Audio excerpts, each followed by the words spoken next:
Ilang hakbang mula sa bagsakan ng gulay sa La Trinidad, isang palengke ang nagbebenta rin ng repolyo. At nang tanungin namin ang presyo, 25 pesos kada kilo na ito. At nang bumaba kami ng Baguio City, Ate, magkano repolyo? 50 po per kilo. 50? isang oras lang ang layo ng Baguio sa La Trinidad.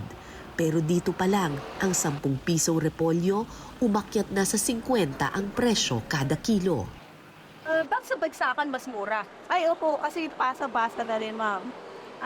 Opo, kagaya po yan. In-order ko po sa isang nagsusupply din sa amin. Oo. May patong din siya. Pero galing din ito ng trading post. Yes po, training tools eh. Tinatanggal namin yung outer leaf. Kasi binibili namin yan na ang daming dahon. Pag binili nyo maraming dahon. Yes po, nilinisan na namin. Nilinisan nyo na. Kaya 50 na dito. Yes. Siguro sa Manila, mas mahal pa. Ay, yes po. Sa mga palengke ng Maynila, ang repolyo pumapatak ng 80 hanggang 100 piso kada kilo. Alam kaya ni Janaret na ganito pala ang halaga ng kanyang produkto?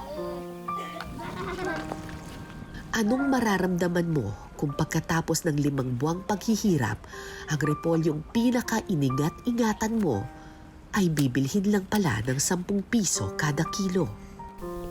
Kasi iniisip mo yung gaano kahirap, tapos sinasama yung mga bata, ganun po ma'am. Pag na, ganyan na mababa ang presyo, medyo parang nakaka-insulto ma'am. Kasi siyempre inaasahan mong maganda ang presyo, pero ganun pala. Hindi ito ang unang beses na nalugi sa bentahan si Janaret. Pero alang-alang sa mga anak, hindi raw siya pwedeng tumigil sa pagtatanim. Bakit po kayo nagtatanim pa rin? Sakali lang ma'am, para kahit na ganyan, para mabayaran ang utang, para po sa kahit na magkipagsapalaran po ma'am. Magkano po ba utang ninyo? Siguro baka papunta ng 200. Hala, Yeah. 200,000? Yes ma'am. Paano niyo po babayaran yung 200,000 na utang? Talagang tuloy ang pagtanim ma'am para kung makatsamba doon na babayaran.